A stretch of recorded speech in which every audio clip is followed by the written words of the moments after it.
Programang ito ay rated SPG. Striktong patnubay at gabay ng magulang ang kailangan. Maaaring may masiselang tema, lengguwahe, karahasan, sexual, horror o droga na hindi angkop sa mga bata.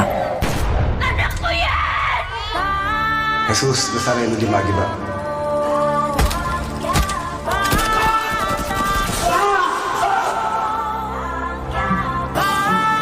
Sa pagpapatuloy ng inaabangang eksena dito sa FPJ's Batang Quiapo, mag-isa ngang umiinom si Ricor sa kanilang lugar dahil siya ay pinauwi ng kanyang kumparing si Mando dahil ginulpi niya ang kanyang general. At siya namang pagdating ni Kapitan upang sitahin si Ricor at sabihan na nanggulo si Tanggol sa kanilang lugar kani-kanina lang. Kaya naman sinabi ni Kapitan na wala na namang ginawang mabuti ang iyong anak Ricor kundi manggulo rito. Sumagot naman si Ricor kay Kapitan at sinabing wala talagang gagawing mabuti ang hayop na yan, ang hayop na si Tanggol. Yan ang naging tugon ni Ricor kay Kapitan. Kaya naman umalis na rin si Kapitan at nagpaalam kay Ricor at pinagpatuloy ni Ricor ang pag-inom ng serbesa. Samantala, sa di kalayuan ay alam na alam ni Tanggol na ito na ang oras ng uwi ng kanyang amang si Mang Ricor. Kaya naman ito na ang kanyang pinakahihintay na sandali upang makapaghiganti kay Ricor. Paano masabi? Hayop ka, Ricor. Pagbabayaran mo lahat mga ginawa mo sa akin mula pagkabata. Papatayin kita. Patitikim ko sa iyo ang galit ko. Mem. Si Mang Ricor, nagiinom mag-isa. Naku, yari. Kanina pa siya hinahabang ni Tanggol eh. Mabuti pa, sabihan natin yung ibang tropa. Di ba, hahanapin ni Tanggol yan? Sige na, sabihin mo na, para dito napuntahan ni Tanggol si Mang Ricor. Kanino niyo pa ako tinitingnan ha?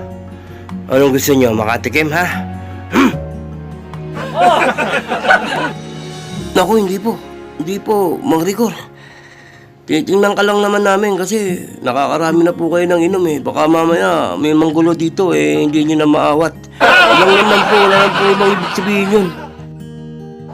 Tara, men, bumalik na tayo kay Tanggol. Sabihin natin kung nasan si Mang Ricor.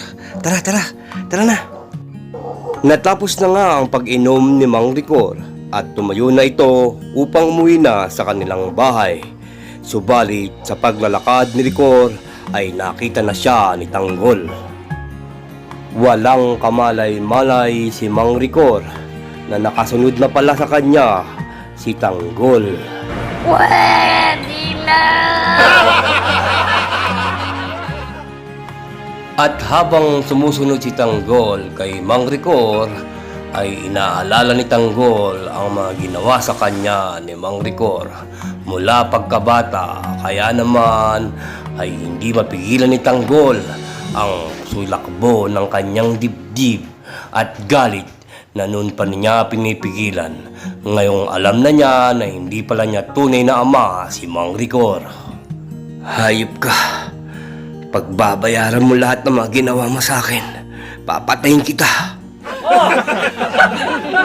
Patuloy naman ang paghahanap ng mga kaibigan ni Tanggol sa kanya dahil alam nila kung ano ang pwedeng gawin ni Tanggol oras na makita ni Tanggol si Mang Ricor.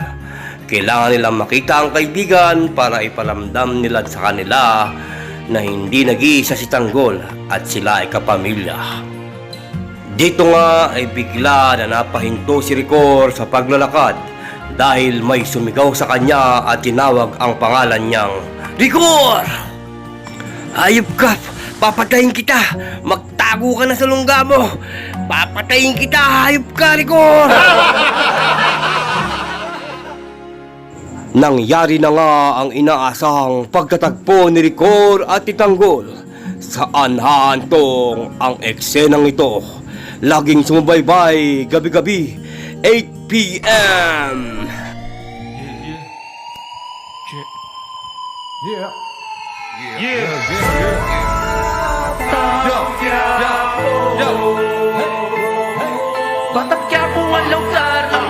lalabas.